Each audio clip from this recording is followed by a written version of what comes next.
Hey, it's Jeremy from Jeremy.net. I am a comic book artist, writer, creator, self-publisher, and I share my creative process here with you online. If you'd like to support this channel, get additional bonus live streams twice a month, be able to read my comic books for free, and more, you can become a Patreon subscriber for as little as $2 a month at patreon.com/Jeremy. That's patreon.com/GERIMI.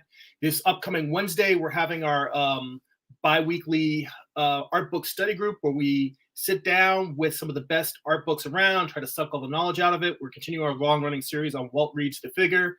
That'll be at 7 p.m. on Wednesday, 7 p.m. Pacific Standard Time.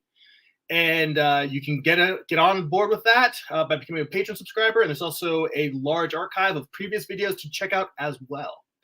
If you would like to get a free digital sketchbook, get behind-the-scenes blog posts emailed to you, be able to see work-in-progress animated GIFs, and find out what I'm reading, watching, what's fueling my creative interests, you can sign up for my free monthly newsletter at newsletter.jeremy.net.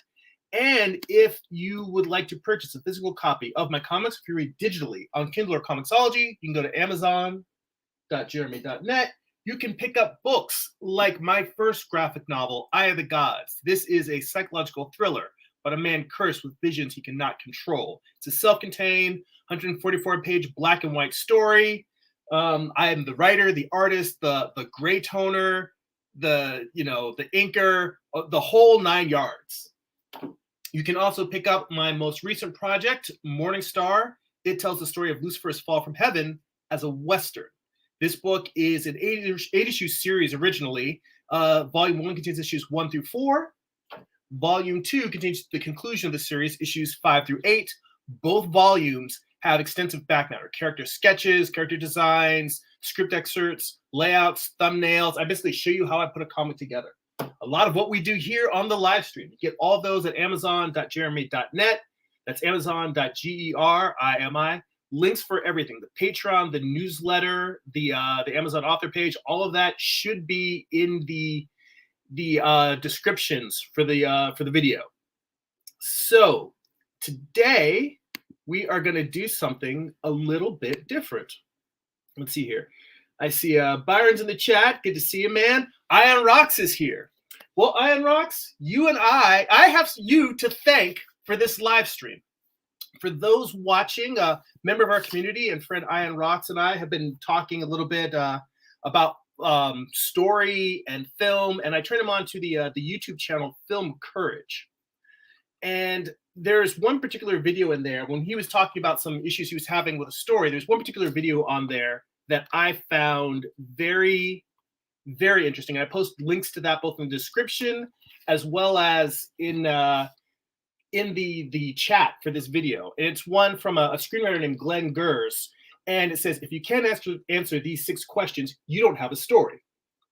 And I thought, as I was thinking, I sent that video to Iron Rocks, and I was also thinking to myself about my upcoming comics and the idea of trying to do them in smaller segments, not just a full issue, but trying to do it in like maybe 8-page chunks. They try to make every 8 pages feel like a short story. Probably because I'm looking at doing a webcomic for a while. I'm not saying that I'm doing that for sure, but I'm thinking about trying to do it maybe as a comic book on Instagram. Anyway, so I was thinking about some other books that told stories in a very compressed fashion, and how much of those questions they answer early on. And you know what I thought about? I thought about Sin City. That's right.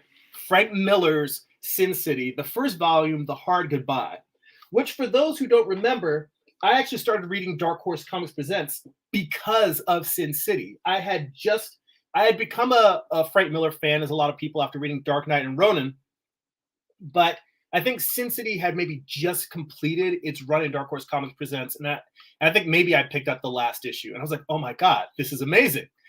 But originally, before the volume that's now known as The Hard Goodbye, when it first came out, there was no Sin City Volume 2, 3, and 4. It was just Frank Miller's Sin City, and it was the only volume. And that book, it was originally serialized in 8-page segments in Dark Horse Comics Presents. I see Johnny's in the chat. Good to see you. By the way, guys, just to let you know, And for the beginning part of this, as I go into discussing this part, these 6 questions that screenwriter Glenn Gers laid out, as I'm discussing this, I'm not going to be checking in with the chat so much, more as just kind of talking.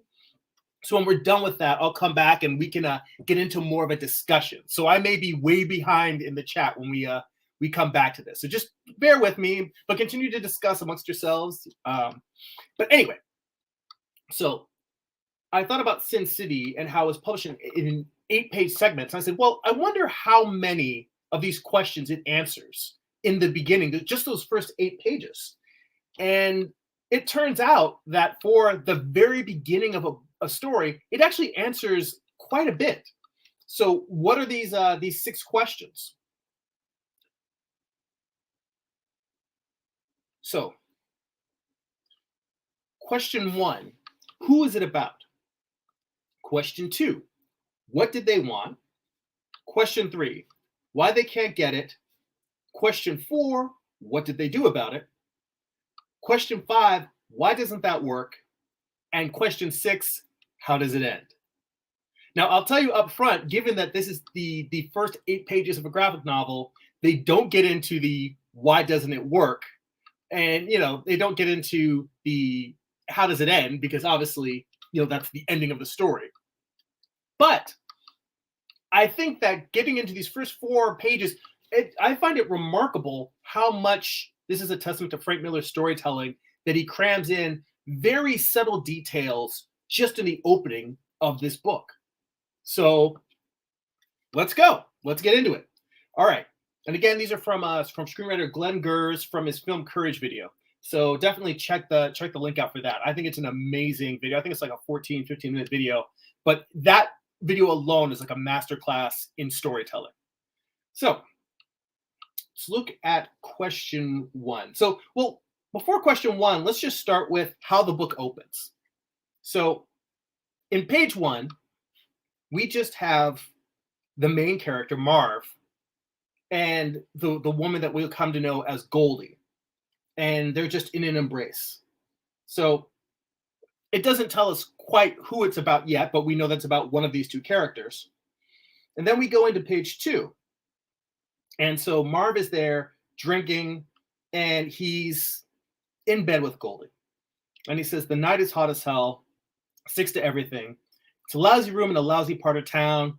The air conditioner's clanking, a piece of junk that you couldn't keep a drink cold if you sat it right on top of it. Now, right off the bat, we're telling you in terms of who it's about. This guy, Marv, is not a man of means. He's not taking her to the Four Seasons. He's not taking her to some classy hideaway, or he's not taking him to some swank apartment. They're in some dingy room. So it's not even his home. It's like a dingy, rental, well, probably hotel by the hour type place. But, it tells you a little bit about his status in society.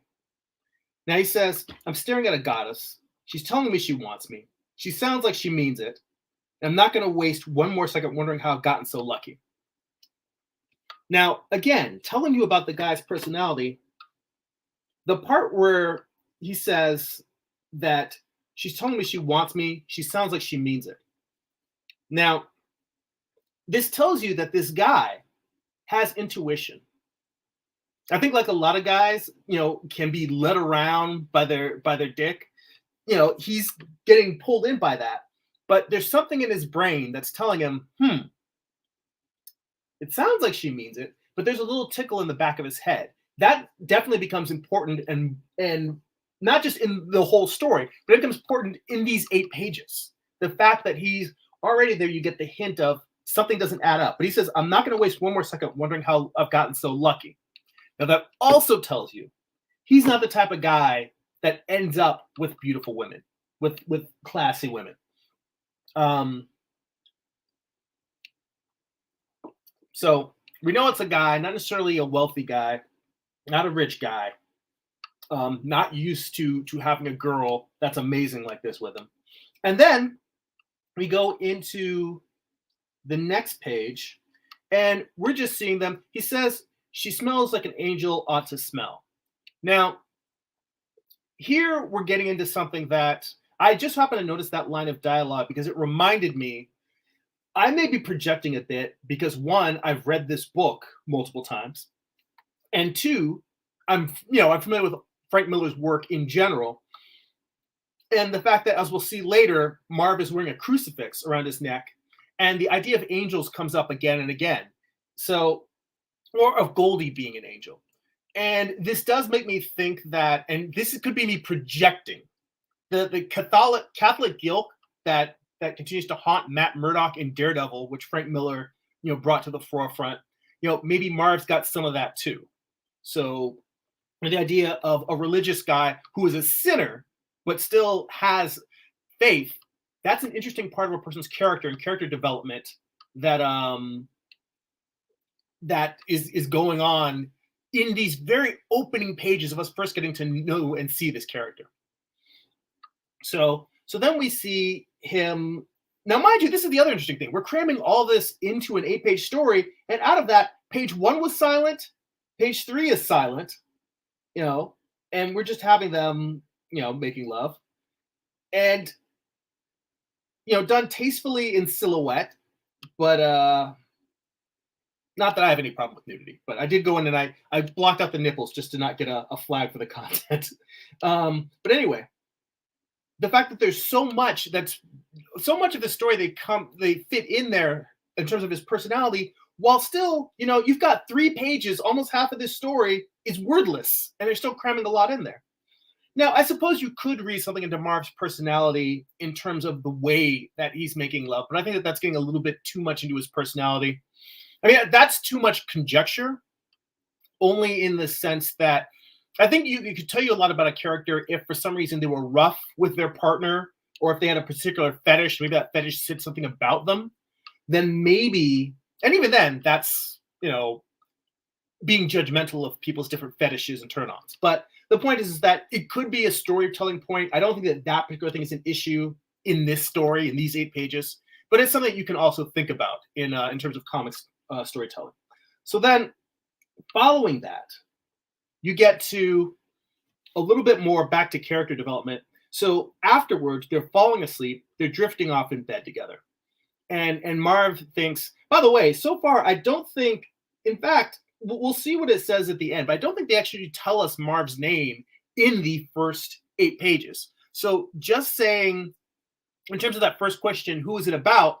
We may learn more about the psyche of this main character, but I don't think we even learn his name in the first chapter.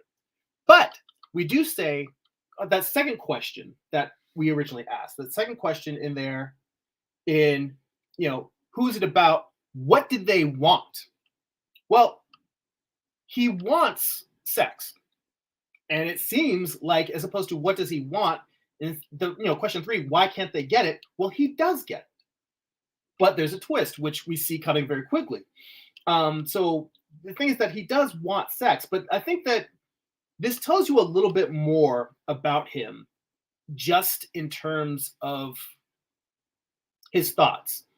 So he says, you get into a fight, you get in a war, and you figure the worst of it will all be worth it for the one big moment. But that moment is never as good as it. That moment, as good as it is never good enough. But this, I wonder, one last time I wonder, then she falls against me, dripping with that angel sweat of hers, the perfect woman, a goddess, Goldie. He says her name is Goldie. So, I think that a guy who's just a horn dog, who's just out for sex, isn't necessarily thinking about how marvelous this woman is and putting her on a pedestal and having that kind of appreciation. So I would say, again, this falls in the category of conjecture and me projecting more onto Marv. And also, it's tainted by the fact that I know things about the story that I can't unknow. But that he wants more than just sex. He actually wants someone to love and to care for him. And the fact that, he talks, as you'll see in the next pages, about him, more about him being a brute, being ugly, being somebody who doesn't deserve or end up with a woman like this, that it's more than just him wanting to have sex with someone beautiful. It is him wanting to be loved and to have someone who is beautiful to cherish him.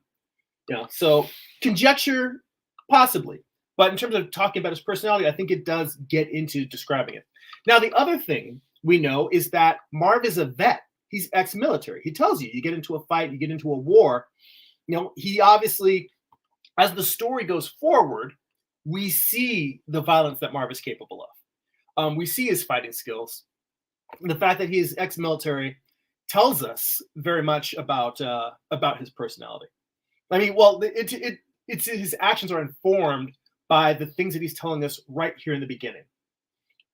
So, that in essence, in these first, 4 pages of the story, he has told us a bit about him. He's a rough and tumble vet, not a man of means, and he wants this beautiful woman, and he's been lucky enough to meet her. So you get that thing of what does he want, Now, the why can't he get it? This is where the other shoe drops halfway through these just first 8 pages. The why can't he get it? So he seems to have gotten what he wants. Then he wakes up the next morning. And he says, 3 hours later, I've got my pants pulled on and my boots laced up and my head feeling several sizes too big. And that cold thing happens to my stomach and I realize that Goldie is dead. This is why he can't have what he wants. What he wants is the love of this beautiful woman. And right after he gets it, she's snatched away from him. She's dead. Now, the next thing that you find out is that Marv is very observant. Now, at this point, we don't know about the psychological issues that Marv has, the intellectual issues, the mental processing issues that he might have. We just see this guy as a hard-boiled, tough guy. And when he starts observing, he says, not a mark on her. You'd have to check her pulse or notice those perfect breasts of hers aren't moving like they would be if she was breathing. And there's nothing telling me that it wasn't just a heart attack in her sleep. Nothing but that cold thing in my gut getting colder. So he's observing that this could look like someone who just had a heart attack in their sleep, but his intuition is telling him, no, that's not right. And also in the bottom panel here, you can see the crucifix that I mentioned around his neck. And that's one of those things, again, going back to the projecting about Catholic guilt, his possible having religious, Catholic guilt, just the fact that he's a guy who is capable of doing horrible things, but still has some sort of faith in some sort of higher power or judgment.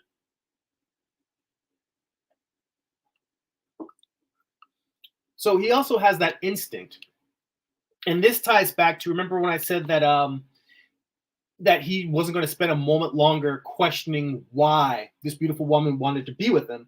Well, now we're on to page 6 or page 7 of an 8-page story. So at this point, we've already covered quite a bit in terms of giving us a sense of, again, just who he is, what he wants. Now we're into the why can't he get it, and what is he going to do about it? So he can't get it. He can't be with her because now she's dead. And he says, it's been too damn many times across too damn many years for me to even question that feeling. She was murdered. I was right here when it happened, lying next to her, stone drunk like she was. Damn it, Goldie, who were you and who wanted you dead? Who are you besides an angel of mercy giving a two-time loser like me the night of his life? God knows why. Sure as hell wasn't my looks. So again, telling you, his personality, his looks. He even says, not my looks or anything else about me. Dames with a tenth of what you had to offer, write me off as the macho pig that I am. So he even says, he refers to himself as a macho pig. He's not a sweet guy. He's not a nice guy. He's an ugly guy. He's kind of rough and brutish. And he was grateful for this woman. So it's telling you more about, he really sounds like a down on his luck guy, an ugly, beat up guy who,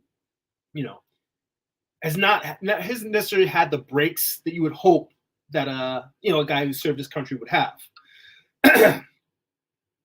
But he's putting together the pieces right there. So it tells you that whatever he did in the military, he had enough experience in terms of solving problems and piecing things together. And the other thing is this tells you just that part where he's asking the questions. Who were you besides an angel of mercy? You know, laying right there. This tells you that, you know, what is his reaction? He wakes up next to a woman dead. He's not afraid. Anything she's been murdered. His reaction is not fear, and it's not grief. It is, the anger is simmering, but it's mostly anger and planning. He's already trying to pick this apart. So this is also somebody who, you know, most people would probably be a little bit panicked if they woke up dead next to somebody that they just met the night before. Like, what happened? What happened? What's freaking out? You might think to call the police yourself, but he's already putting pieces together in his head. He's saying, so why that sleazy saloon? Why that slow smile? Why the kindness, Goldie? I ask why now, but when you got scared and you trembled and your eyes went big as a little girl's, I didn't ask why, not then. He said, then I didn't give a damn about what was bothering you. Then he says, suddenly something screams, something outside screams, coming this way. So, you know, he's now, again, that might be the Catholic guilt that's speaking, but it's him realizing with regret that he failed in the one thing that he's sensing that she was there. He's already put together what we learn later on in the story, that she was there because she wanted him to keep her safe, and he failed. So he hasn't said that outright, but just in the first 8 pages of the story, he's already pieced that together. That's a pretty big deal. It gives you a sense, and the fact that he feels guilt about letting her down. So on the final page, we're getting into, you know, the what did he do about not being able to get what he wants, and why doesn't it work? Well, the why doesn't it work we don't really get into yet, but the what he's going to do about it, he says, cops. So this is in reference to the screaming he hears outside. It's sirens, and he says, cops. They're telling me too much. See right here, he's even saying what he's learning. This is like the behind the curtain. He's telling you they're telling me too much, showing up before anybody but the killer could know there's been a murder. So he already knows he's been set up. And the fact that he knows that, and he's telling you, the viewer, the reader, that he knows that is showing that he's sharp. For whatever issues he might have and how he gets confused, he's sharp. He has already worked out that she was there for protection. He failed to protect her, and he's being set up to take the fall for her death. So he's pieced all this together in basically just the 3 pages of him waking up next to her. Very quickly, he's pieced that together. That tells you a lot about a character's personality. And then he says, no time to hide. No point in playing good citizen either. Sin City cops have had their hands on me before. This time they won't make them the mistake of letting me live. Okay, that sentence, I think, is probably the biggest informer of Marv's personality. And yes, it is true. At no point in these 8 pages do they use the word Marv. So we don't really know his name till later on in the story. But we already have a sense of the character, of the person. We have a sense of his dilemma. In terms of, he has been in police custody before. He's had his run-ins with the police. And obviously, if he says, they won't make the mistake of letting me live, that tells you that the run-ins did not go well. He is somebody who's had violent altercations with the police. I mean, it also tells you a little bit about Sin City, that the people that are employed as law enforcement there are not straight and narrow cops. They're crooked cops who will, take him out. So the fact that, that last piece of information, I think that's probably one of the most informing captions in this whole 8 pages here. So he grabs his jacket, says, damn, and then what's he going to do about it? And he says, no reason to play it quiet, no reason to play it any way but my way. And then we've got the dramatic shot of him tying on his trench coat, looking out the window, seeing the sirens. So, what is he going to do about it? He's going to play it his way. What does playing it his way mean? Well, if you haven't read Sin City: The Hard Goodbye before, you're going to have to read the series to find out. But that playing it his way is going to be rough and violent, and it's going to be brutal. And you can tell that the rest of the story is going to be about him getting answers. That's what he's going to do about it. He's going to get answers because he already he got what he want, then it was taken away from him. So what's he going to do about it? He's going to punish the people that took her away. And he is informed in terms of just these few pages of his interaction with Goldie and how he feels about her. Like, what did she do to deserve this? Why, she was so kind to me when I am an undeserving person. He's not just doing this to punish he's not punishing the people that took Goldie away for him. He wants to punish them for Goldie. You get that sense. It becomes much clearer. And again, this is me projecting from what I already know of the story. But even right here, the tone is not, you took her away from me, I'm going to hurt you for it. It's, you took her away, I'm going to punish you for Goldie. So, and to begin, there's ups and downs because he doesn't really know Goldie that well. He didn't take the time to really ask the questions. I mean, this could be something, I know how the story goes, but it could have been something where he goes on a rampage only to find out later on that Goldie was a horrible person and that she deserved to die and he was sleeping next to a monster. To be honest, and to be fair, Frank Miller plays with that in A Dame to Kill For. There's definitely times where you see similar scenarios, but in this time, instead of it being him an avenging angel, he gets played for a chump. Different characters get played for a chump, not Marv. Frank Miller definitely explores that in other stories. So the point being is that it does tell us who it's about in terms of not Marv's name, but it gives us a sense of his character and personality. It definitely does that in these first 8 pages. It tells us what he wants. We see why he can't get it because Goldie is taken away. We see what he's going to do about it, which is that he's going to make the people that hurt her pay, that killed her pay. Now, why doesn't that work? Well, again, he has complications on his path to make them pay. But you guys, if you've read it, you know how it turns out. And if you haven't read it, I highly recommend it. I really feel like Sin City, the graphic novel, works to me. Some people really like the movie Sin City, and it's not that I dislike it. I think it looked amazing, but I feel like Frank Miller's dialogue just works better in the comics than it did in the film. So I definitely recommend you guys checking that out if you haven't seen it. And then how does it end?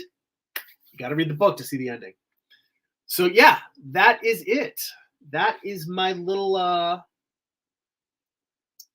lecture on the first 8 pages of Sin City and what it tells us about the character and how it answers these 6 questions. Now, see, that's the whole thing.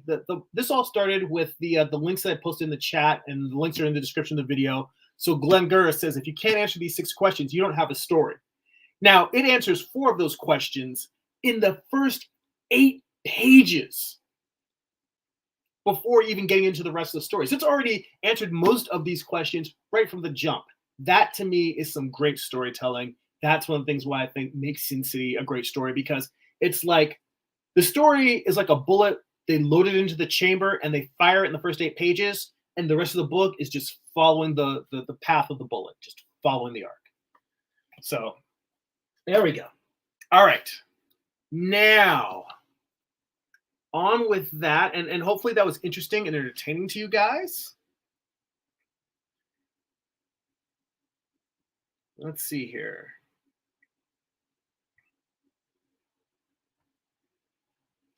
So now we're back to the Gorgon painting. All of that, and now this piece.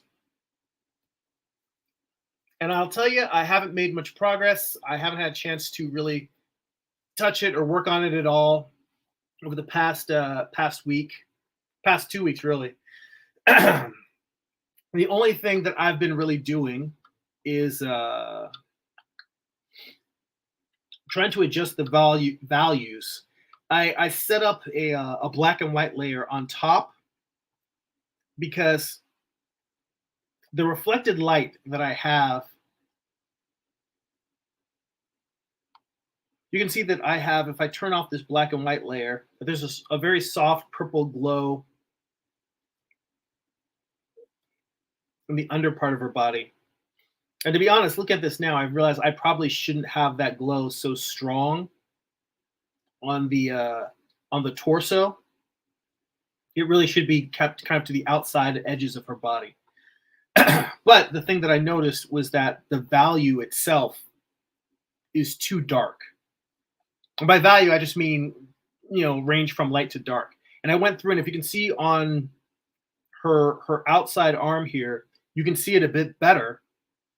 And that's because I went through and I lightened that color. In fact, I need to color pick that color and then come back into the tone area and basically make it stronger on the outsides of her body so that it'll show up a little bit more. And before I do that, I am just going to select the turn off color fill here. I'm going to load the selection of her torso. I see 47ness is in the chat. And he says she's back. He's really dig the anatomy work. Thank you. That's one of the things that, hopefully taking figure drawing classes regularly is helping me improve my anatomy. So I'm always trying to work at it.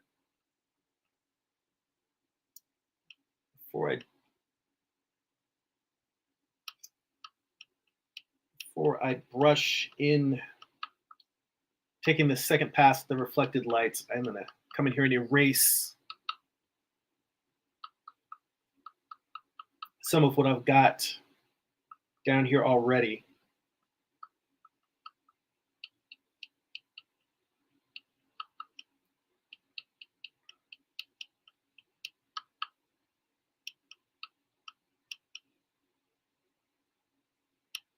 So I can kind of come in here with a little bit of a clean pass.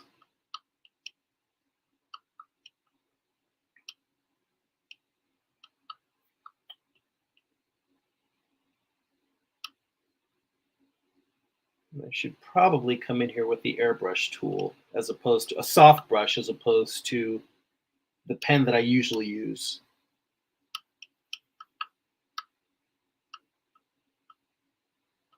Let's see here.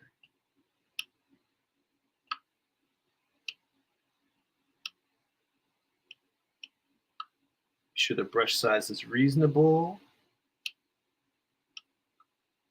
Turn that opacity up a bit.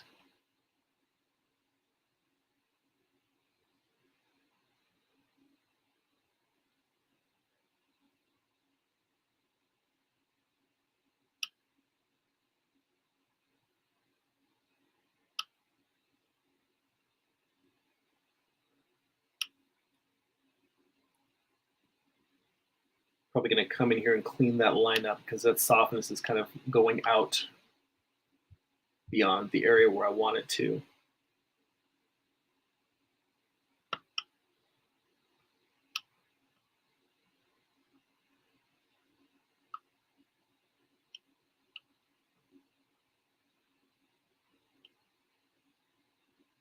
And I think the real challenge that I have in this is trying to make these subtleties not fight with the overall figure. Because I want, this color, this reflected light to add a sense of volume to the figure. But I don't want them to have so much detail that it's distracting.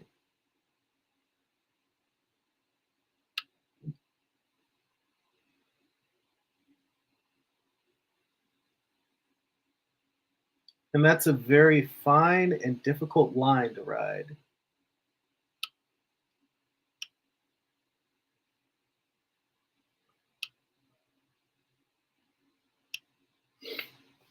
Let's see here. And Rock says, don't forget you were the colorist also.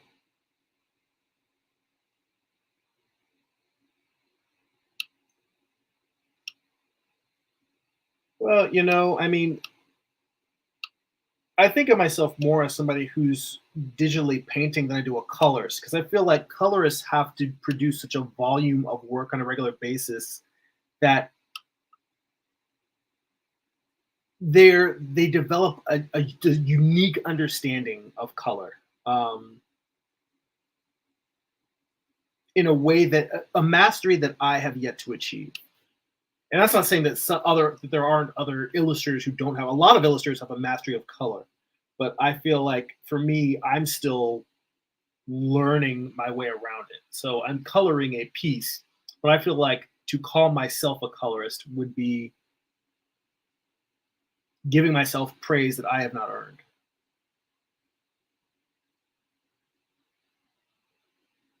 Because I think being a colorist is a really, really, really tough job. Um, making art making art at an incredible pace and dealing with the demands of your collaborators, your editor, um, making the characters look right, fan expectations, dealing with all those things and dealing with it on deadline at an incredibly quick pace every month. That's super, super hard. It's super hard. And they do it day in, day out, month in, month out.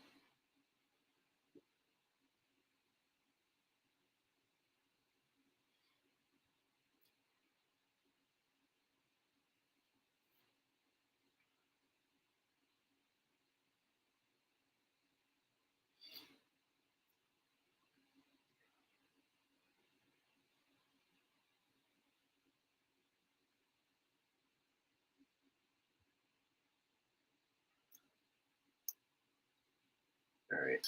I think I need to go in here and clean this up a little bit. That brush is way too big. Well, maybe it's not too big.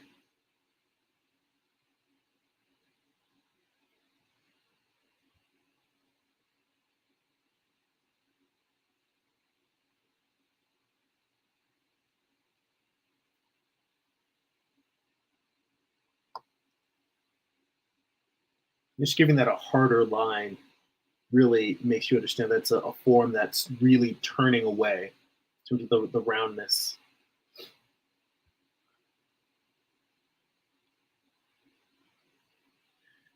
And over here, even though I did want these to be soft, I think it needs a little bit of a harder line to give you a sense of it turning the form, to give you a sense that it's a unique shape, a volume. What it needs is a hard edge on one side and a soft edge on the other. Right now, I've got it hard edged on or soft edged on both sides. So that's really what I'm trying to correct here.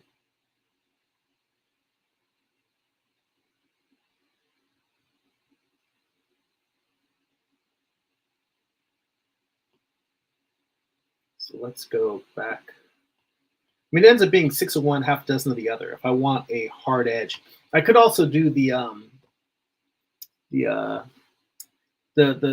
lasso and fill method, the lasso gradient version, where you just create a lasso and then you go in and you throw in gradients, or you just really quickly hit it with the airbrush. But using gradient selecting an area, that way the selection one side creates the hard edge by the selection, and then you paint softly with a soft brush, just knowing that one end of it's going to be hard edge, which is a method that I think is actually very efficient once you master it, but it is never a method that I used on a regular basis. So I am hesitant to go in that manner.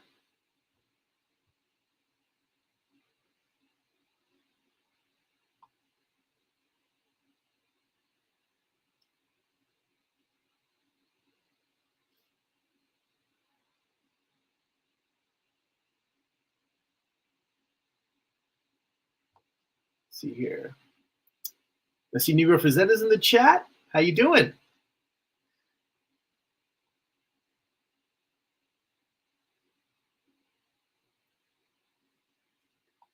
Negro Frazetta, I don't know if you are a fan of Frank Miller's Sin City, but I just did a little bit of a lecture based on the discussion Ian Rocks and I were having about story.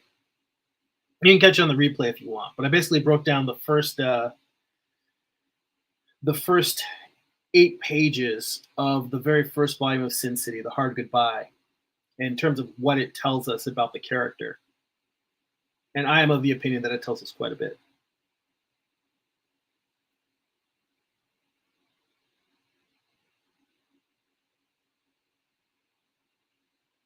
Okay. Now I'm making these stand out more than I want them to, because I'm going to come back in here with the blur tool and kind of knock them back.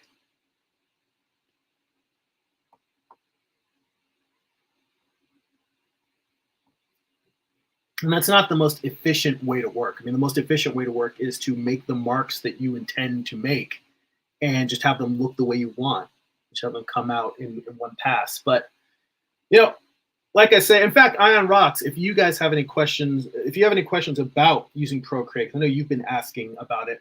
I always say that I have not mastered working in digital art. I feel like I'm still learning my way in terms of making art digitally. Most of the stuff I've done up till now has been traditional, and I'm still learning my way through it. Let's see here. I see JR's in the chat. How you doing? Thanks for rolling in. And 47ness says, lasso airbrush is totally my jam. Yeah, I've seen a lot of artists use that technique. My buddy Carl Altstetter he's shown me how to do it. It's not necessarily that it's hard to do. I mean, what I explained is basically the process. In fact, I will show you right now. I'll turn off the selection that I have here. Let me erase. I'm going to erase these little things that I just did. Because this is not a Procreate process. This is a comic book coloring. This isn't a Procreate technique. It's a comic book coloring technique that other colorists, other comic professionals have shown me, which is you make a lasso.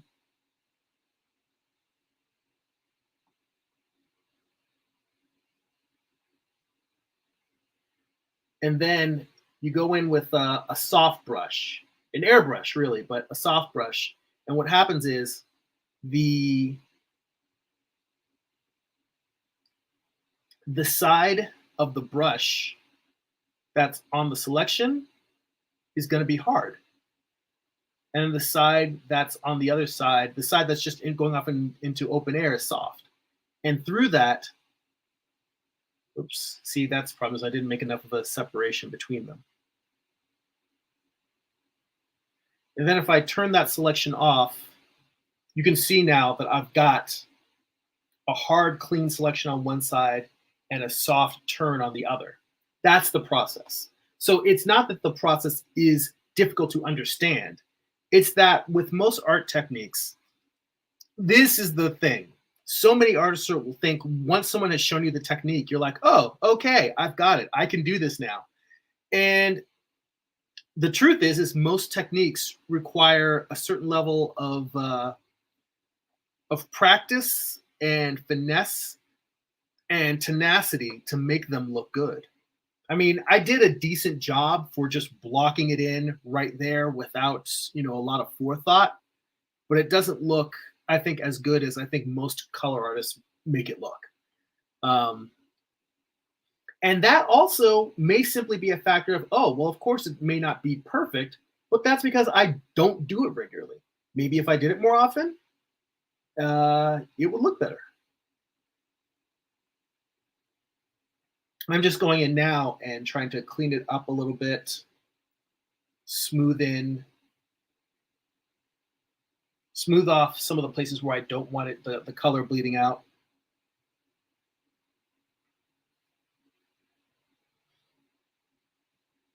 I think the reason why I tend not to use this process is because it requires me to be able to go back to work on a detailed area while still keeping a sense of, whoops, let me undo those. I turned off my major selection. That's what I need to keep on. The problem is when I get focused on modeling one particular area, or rendering or modeling rather, one particular region of the body, it's real easy for me personally to lose sight of the whole. And I think that that's the challenge that I have, is using that technique and then just rendering the hell out of one muscle, but then it not staying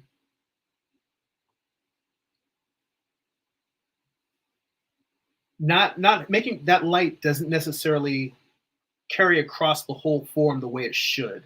And that's a problem that I've always had. I have it with my drawings, with my actual figure drawing, is I'll get in and I'll just render one muscle and I might make that muscle look good.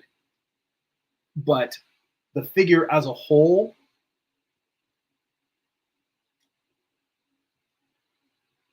doesn't necessarily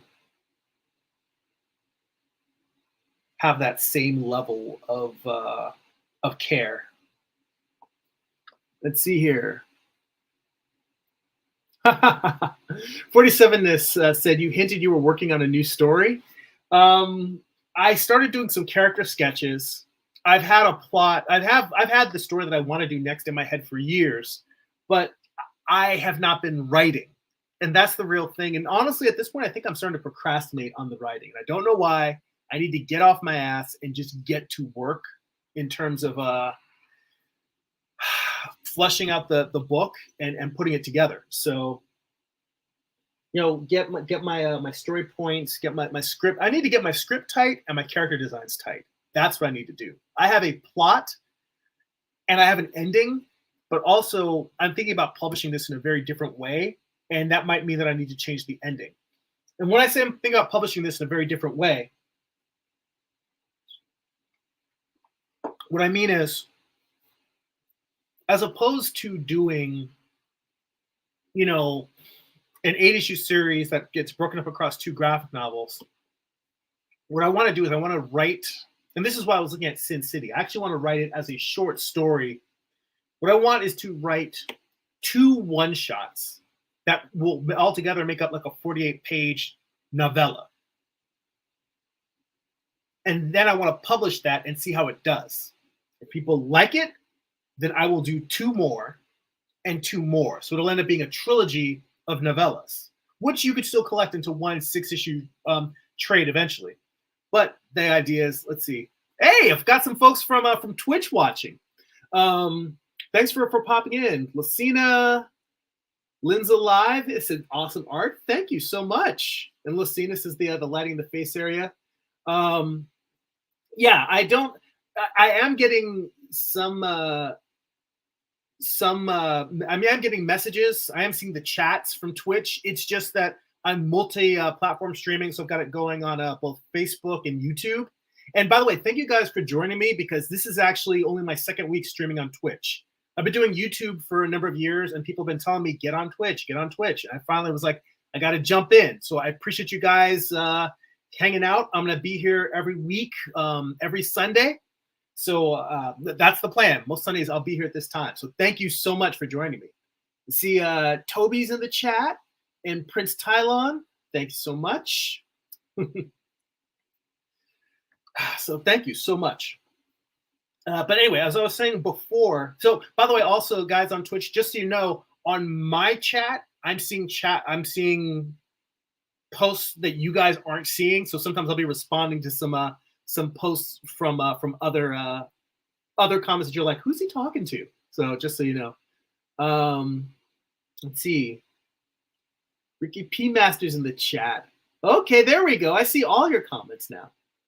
All right. But I was referring to 47ness on YouTube. Mentioned I was working on a new story, and that's what I was talking about. So yeah, my whole thing is trying to do my previous graphic novel. As much as I loved Morningstar, it took a decade to finish 8 issues. So I was thinking it makes more sense to do a novella and see how people respond to it. And if people respond well, then do a sequel. And if not, then the story just ends up being what that short story is. So I'm going to try doing that. Basically, my whole plan is shorter stories this time. Shorter stories with room to follow up. So let's see here. I see Avery's in the chat. It says Vom Red. I'm not sure what that means. Let's see. Negro Frazetta asks, have you ever heard of a comic book artist named Ken Landgraf? He claims to have been big in the comic industry in the 70s and 80s. He was mentored by Gil Kane. I have not heard of him, but I cannot say that You know, I think for people that I talk to that are in their 20s and 30s, I might seem like I know a lot about comic book history, but compared to the comic creators that I know, like friends of mine and other friends that are comic fans that are of my age, I am certainly not a wealth of knowledge and a be all end all. So just because I haven't heard of him doesn't mean he's not a big deal. I mean, to be honest, Gil Kane is one of those creators who I know his work and I appreciate his work, but I haven't read as much Gil Kane as I should, particularly because my buddy Carl Altstetter has been telling me for years that my work reminds him of Gil Kane. So I actually really do need to do a deeper dive on Gil Kane. I've read like a couple of collections of his work, but I think it was my buddy Trevor, viewer of the channel, who also mentioned that I should check out Gil Kane's Starhawks, his newspaper strip. I haven't read that. Let's see here. Negro Frazetta mentions, I bought some of his How to Draw books a few days ago on eBay. He still has not shipped the books. The part said he lived in NYC, so he said if he shipped it, I would have had the books by now. Well, it depends on whether he's selling the books himself or whether it's, you know, his How to Draw books are being sold by some other seller, because he might live in New York, but the person selling it might live in the Midwest. Who knows? But they should have sent you some tracking information. Let's see here. Let's see here. Let's see here. Lucina says, talking to the voices in your head. You know, it is very funny. He said, YouTube invader. Okay, have to leave now. Otherwise, I die from hunger. Please go eat. You're probably already gone getting food. Do not pass out. Do not starve on my account. But thank you. I thought this is a very wonderful Twitch welcome. So far, you guys have made me feel very welcome here, and it's nice to be on board. And let's see here. 47ness says, I'll follow you here too. Awesome. Thank you, man. Definitely helps getting those subscriber numbers up.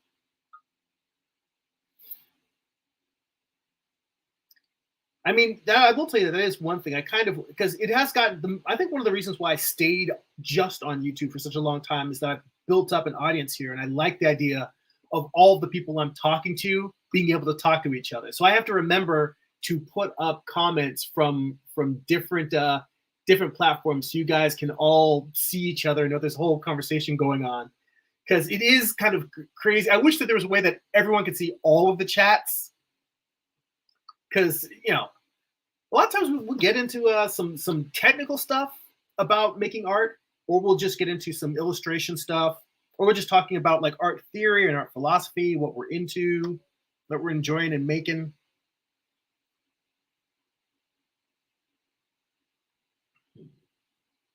But yeah, oh yeah, I had started mentioning specifically to Ion Rock, since he was watching, that if you have any questions about what I'm doing in Procreate, the lasso thing, like I said, that's not a Procreate trick. That's a comic book coloring trick. But if there's anything that you want to know, also same with Procreate. I know that you've been watching a few different channels and learning the basics on it. I still feel like I'm learning new tricks as I go. In fact, I was having a conversation with the colorist, Bill Crabtree. And while we were talking, you know, he had mentioned that one of the things that he didn't like about Procreate was that it didn't have a CMYK preview.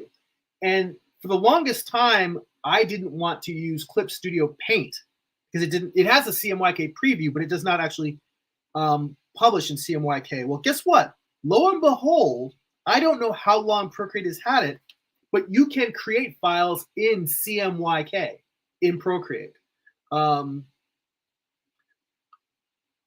In fact, I'll show you right now, real quick, for those who don't necessarily know or haven't tried this in Procreate. And the whole point of CMYK is that RGB, what you understand, that's the video.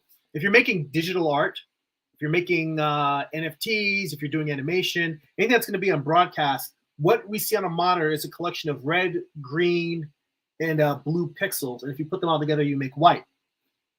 CMYK is for print, for newspapers, magazines, comics.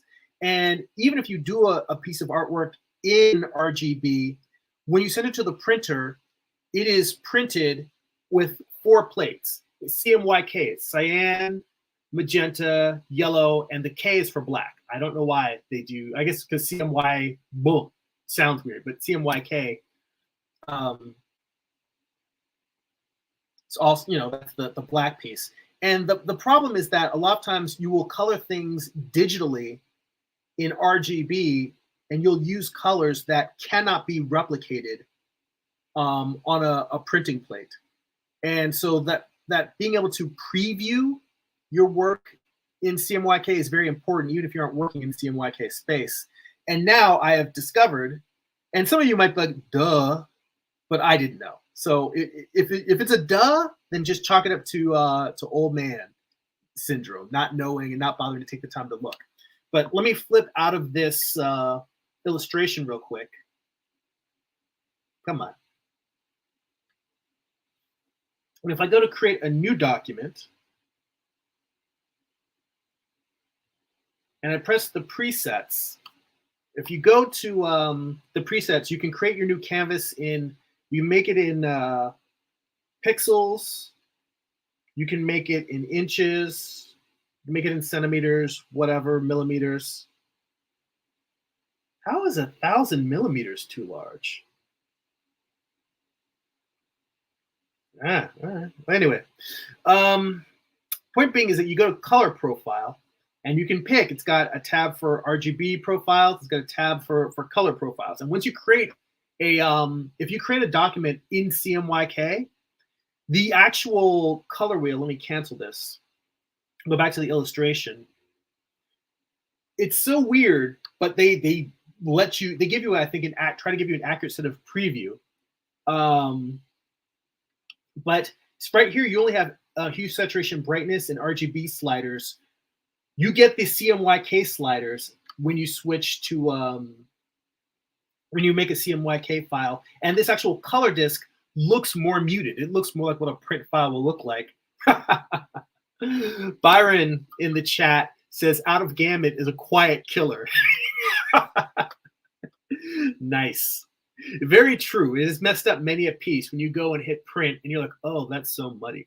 Fact of the matter is that when I finish off, whenever I do a color piece, the last thing I do before sending it off to the printer is I print out a test copy on photo paper on my my home printer.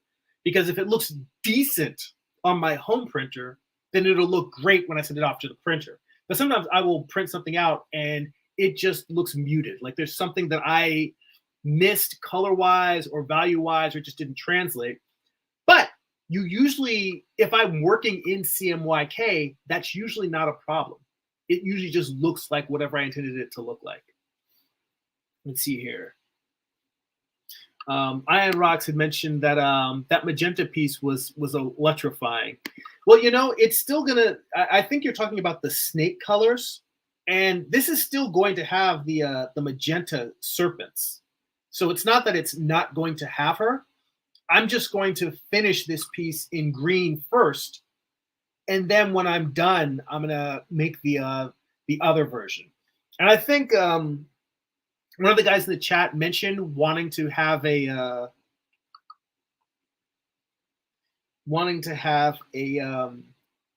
am I thinking of? My brain's blanking. Wanted to have a signed version of the prints. So you guys, just so you guys know, I use a print-on-demand printer. So each piece, when the orders come in, the prints go directly from the printer to me. So I actually never touch them. I never lay hands on the piece. What I think I'm going to do is I may make a version with black snakes, and that one will be like a limited edition. I'll limit it to like 10. And with those, it'll be a longer ship date. And what I'll do is anyone who orders that piece, instead of it coming from the printer, it'll come directly to me. I will hand sign them and ship them out myself. That way you'll be getting it. And I'm going to make it a limited edition of 10. It's going to be at a higher price only because I don't want to. The whole point of setting up a print-on-demand printer is so that I don't have to have I don't have to touch every single piece. So that they can just be sent out and people can enjoy them. Having the extra work of having to have it sent to me, take them out, sign them, pack them back up, and take them off to the printer. That's what I was trying to avoid. So we'll see I want to make those limited edition ones limited. I don't want to be doing that all the time because that's time I could be spending making art. Let's see here. 47ness says, I used to print with an inkjet which uses RGB CMYK, but it's so expensive and not worth it for the books. Damn, I have to imagine printing. I don't know if you're talking, when you mentioned expensive for the books, are you talking about actually selling for a convention or just doing test prints at home? Because I stopped doing prints at home for convention pieces like very early on, because I found that compared to the price that I could get a printer to do at a print shop for doing prints, it was way cheaper to just go and do get it printed, printed there as opposed to printing them myself in terms of how much it costs in terms of ink and paper, and then having to watch the printer print them out, the wear and tear on the printer. It's all a lot of work for, when I compare to just the higher, it seems like it's cheaper per unit, but it's actually more expensive per unit when you're talking about getting, 50 prints or 100 prints or whatever. I found a printer that would do small print runs where I would only have to get like maybe 80 or 100 done at a time, but those 80 or 100 I could mix and match. So if I just did like 10 of one print, 10 of another, I could do them in increments of 10, or I could do them in increments of like, I could get 20, I could get like 4 different prints and get 20 of each to make that total number that I needed to meet their minimum orders. But yeah, trying to print them out myself at home, I was like, nah, I'm not doing that, son. Now let me go back. This is the other thing in terms of painting. This is what I was doing, was my mistake working through this piece, is not checking my values as I went. So I'm throwing this black and white layer on top, and I'm looking at how my reflected light is.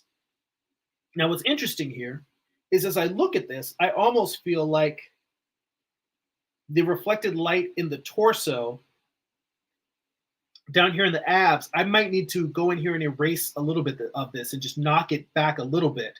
I feel like what's going on in the arms and the side of the body is about right.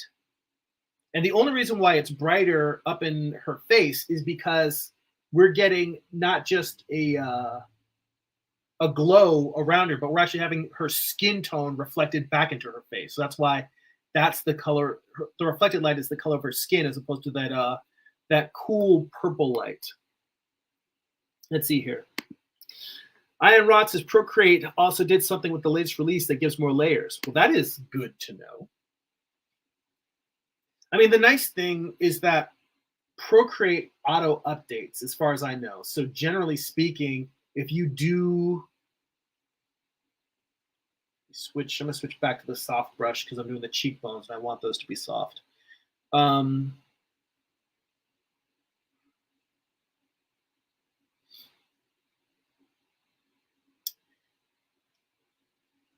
But yeah, so Procreate auto update. So basically, once you have the app, every once in a while, I'll just see it looking like it's loading on my screen. And it's just it updating to the latest version. Now, I don't know if the new benefits that it has are optimized for like newer iPads, because mine is kind of one of the older iPad Pros. But if it gives me more layers, I'll take more layers. More layers is good.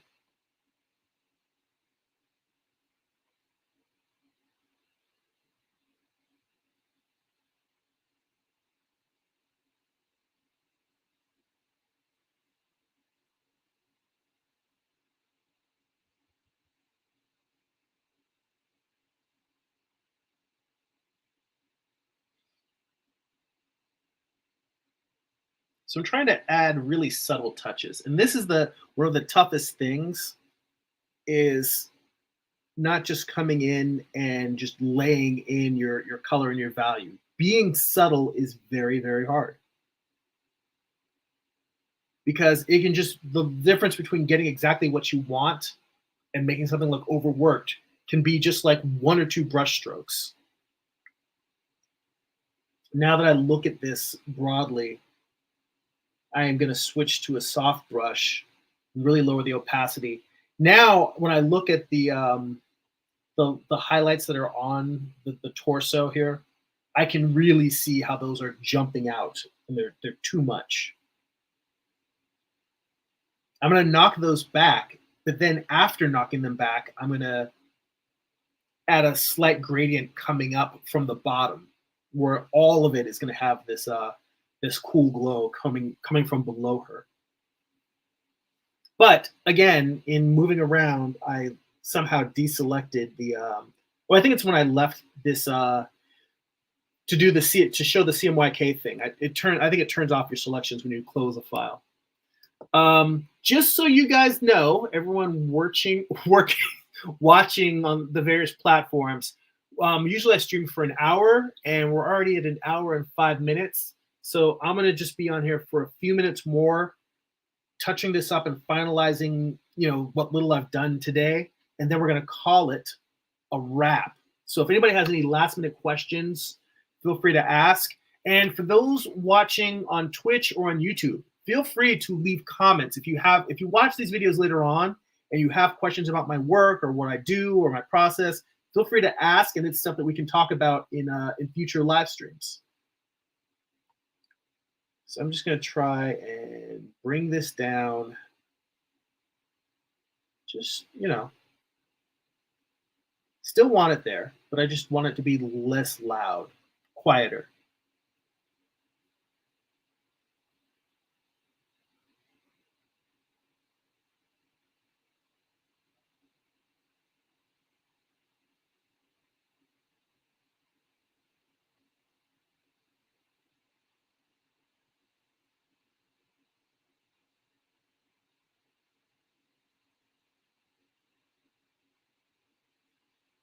In fact, here we go. Now this is a little bit trickier. Painting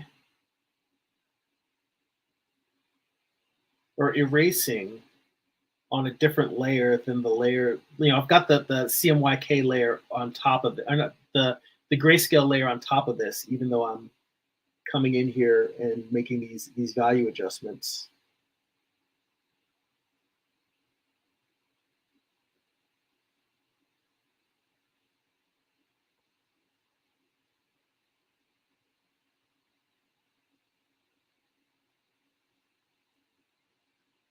Did it let go of that selection again? It did. That is so weird. I want to be careful of that because the layer that I'm painting on has not just the cool values, but it also has the warm values as well. And I already see a place where I screwed up a little bit of that, but I can probably fix it by just going in here with the smudge tool.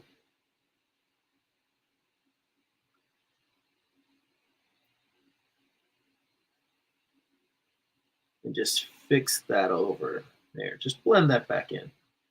There we go. That's fine. That's good.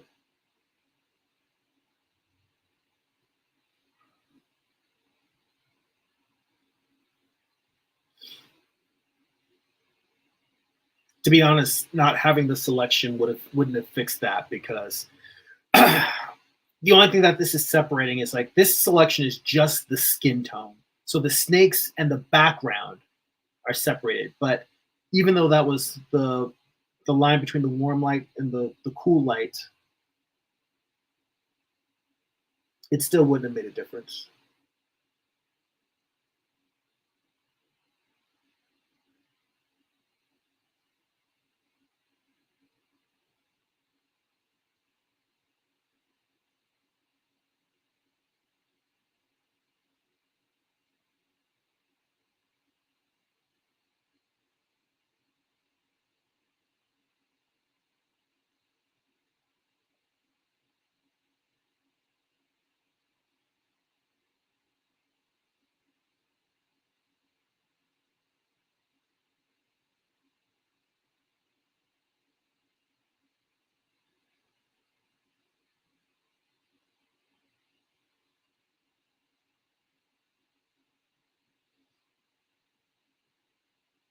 And the reason why I'm giving this kind of glow over here, it's not necessarily that I want to glow, it's that I want to get that sense that the light is kind of falling off softly. Like there's a soft turn here by adding that little bit of the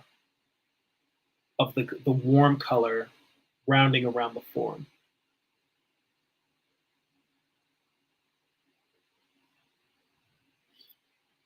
Yeah, 47 says, yeah, learn not to print from home early on. I did that though. Originally, when I started out, I was selling 8.5 by 11 prints, and they didn't sell that well. And I had a printer that could print larger, but I felt like printing 11 by 17 from home was super expensive. I started doing 11 by 17s, and those sold better than the 8.5 by 11s. Eventually, I just stopped carrying 8.5 by 11 prints altogether,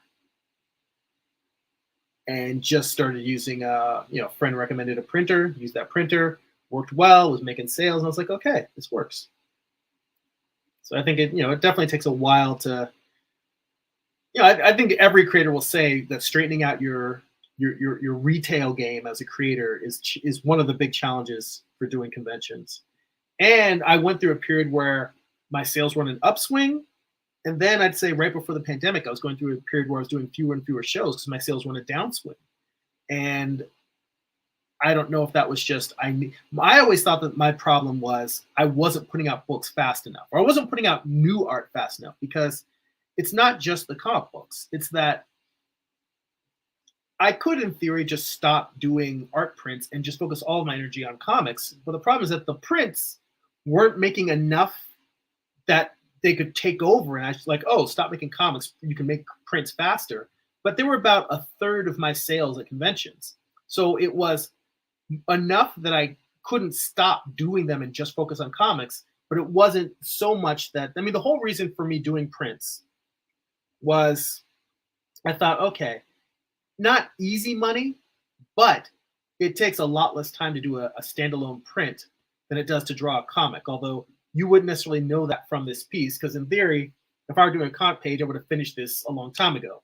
But still, you can do comics fast. Sure, you can do standalone pieces faster than you can do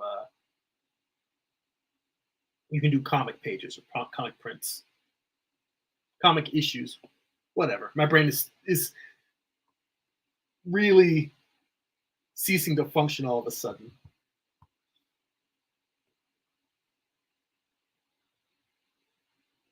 But anyway, yeah, my theory was just let's try and find something that I can do that can make more money at conventions. And I thought, all right, if I can do something where I'm making enough money regularly from my artwork, where I've just got with my existing prints and there's a fan base that are buying them as I make them, and I can just make the comics at my leisure. And it's almost like I'm making the comics for me and letting people read them, and I'm making the prints for the market.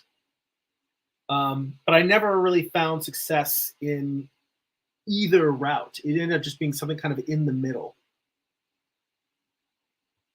All right, let me turn. Now I think I probably took a little bit too much. No, you can still see a little bit of that reflected light. I was going to say, I thought that maybe I took too much of that reflected light out of the underside. Now let's see how this looks. If I come in here, and I will tell you that what would be nice would be some sort of save point, almost like Photoshop, where I can say, put a bookmark and say revert to this stage. Normally the way that I could do that is I could just duplicate this whole layer. Like, not duplicate, I could duplicate. In fact, I did this already. I went through and gallery. I got to a point where I was making some changes in terms of the values. So I went and I took the Gorgon piece that I had, and I just added the date in front, and I duplicated the file and kept working. So I've got this version here that's kind of like a save point. And I could create another one, but then I'm going to end up with a folder full of like different versions of this piece. I'd rather keep the work inside of that. Let's see here. Question. Negro Frazetta says, will half beast, half human Greek creatures like centaurs be in your new novel? And Negro Frazetta seconded that question, or 47 has seconded that question. You know what? I hadn't thought about it, but you guys knew I was doing something with Greek mythology. Guess what? There's going to be a centaur now. I will find a place for a centaur. There will be a centaur. All right. That's good. That's good. You know what? I like this. Having some open feedback, some input. Yeah, I will definitely put a centaur in there. I'm still fleshing it out. I'll have to figure out what role the centaur will have in the story. But yes, gonna do that. So last thing on that, let me turn the black and white layer off for a second. Got my soft brush. Let's bring the opacity down just a tiny bit. Make this nice and big. And again, I keep leaving and forgetting that I'm going to lose the selection when I leave. That is one thing, you know, when you're working in Photoshop, it doesn't matter if you flip back and forth to other apps. If you've got something selected, it stays selected. Not so with Procreate, and you got to be careful with that if your selections are intentionally going to keep you from screwing something up. So I'm going to try and add just a little bit of warm light or cool light down here. I'm going to bring my opacity down even more so I can make this real subtle.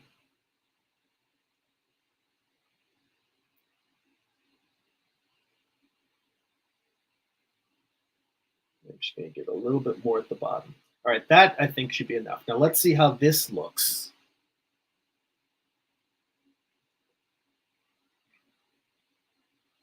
So it doesn't really scream out. And the fact that it doesn't scream out makes me want to push farther, but I'm like, no, don't push farther. You've got it. You've got a balance here. It's not too much.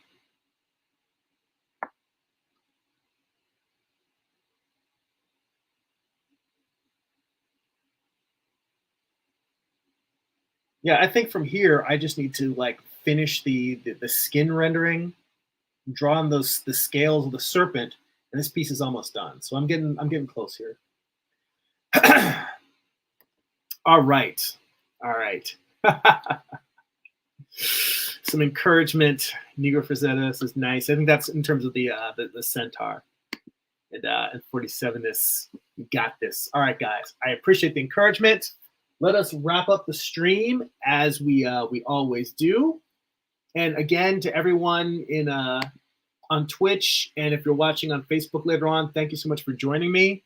Definitely subscribe, please. Subscribe, and if you know anybody you think would enjoy these live streams, go ahead and feel free to share the link. Spread the word. Help me build that audience. Get the word out there. Back to me here in my giant mug in your face. So, again, and oh, by the way, 47ness, I forgot. I always like to give a shout out on the live stream. 47ness became a patron this past week, so he'll be joining us for our book study group. I meant to give you a shout out at the top of the stream to thank you publicly for joining, for becoming a patron, becoming a Patreon subscriber. So he'll be joining in with all the other Patreon subscribers, be able to watch the art book study group, which I had a stream. The Bridgman stream is kind of a sneak peek almost, and I've made 1 or 2 episodes public in terms of the art book study group. You can get all of that at patreon.com/Jeremy. It's patreon.com/GERIMI. You can read all my comics for free. You can join in the Patreon exclusive live stream that we do twice a month, art book study group, where we go through some of the best art books around. That will be coming up this Wednesday. We're going to have one. By the way, as a heads up, at the end of March, I am starting a new figure drawing class. It's going to be Wednesday nights. So I'm going to pick a different night to do art book study group, and I'll post a poll and let you guys decide what night works best for you. Because for me, I just need to make sure that the night that I have class is free, and then any other night I'll work it out. We'll work it out. We'll talk about that on Patreon. But again, for anyone else who is not currently a patron, head over to patreon.com/Jeremy. Become a Patreon subscriber. If you'd like to get a free digital sketchbook, if you'd like to get work in progress animated GIFs and be able to find out what I'm reading, what I'm watching, what's going in my head and inspiring my creativity, You can sign up for my free monthly newsletter, newsletter.jeremy.net. And if you'd like to purchase physical copies of my comics if you read digitally on Comixology, Kindle, you can go to amazon.jeremy.net. That will forward you to my Amazon author page. You can pick up books like my first graphic novel, Eye of the Gods. This book is a psychological thriller about a man cursed with visions he cannot control. 144-page black and white graphic novel. The penciler, inker, writer, gray toner, letterer, the whole 9 yards of the whole book. Same with my most recent project, Morningstar. Well, that's volume 2. Morningstar, this is volume 1. It tells the story of Lucifer's fall from heaven as a Western. So it's an 8-issue series. Volume 1 contains issues 1 through 4. Volume 2 contains issues 5 through 8. At some point, I'm thinking about doing a different cover for this. So this cover will become a collector's item because I'll eventually cycle it out and when I do the new one. That's the weird thing with me. I do covers. I bust my ass on it. The guys on the YouTube stream watched me struggle over this piece and making it over ages. And then when I'm done, I'm like, I could do this different. So that's always the way. Maybe I should just work. That's the thing. I should take something from entrepreneurs and just fail faster. That's going to need to be my mantra for 2021, or 2022, which I have not been living up to so far, but to fail faster, get to the good answers better, sooner. Point is those books are all available on my Amazon author page. Both volumes of Morningstar have tons of character sketches and designs, thumbnails, page layouts, script excerpts, showing you all the behind the scenes of how I put together a comic. So again, thank you everyone for watching. Thank you new subscribers. People watch me on new platforms. I appreciate you guys hanging out. And I hope you guys enjoyed that part of the beginning on Frank Miller's Sin City, The Hard Goodbye. So if you guys have any interesting thoughts about that in terms of story, and definitely check out those links that I shared. The Glenn Gers, the Glenn Gers Film Courage video, the Film Courage channel in itself, and Glenn Gers screenwriting YouTube channel. Check all those out. Links for everything are in the description for the video, including all of my links, the Patreon, the newsletter, the Amazon page. All those are there. Thank you so much. That's it for now. Go be creative.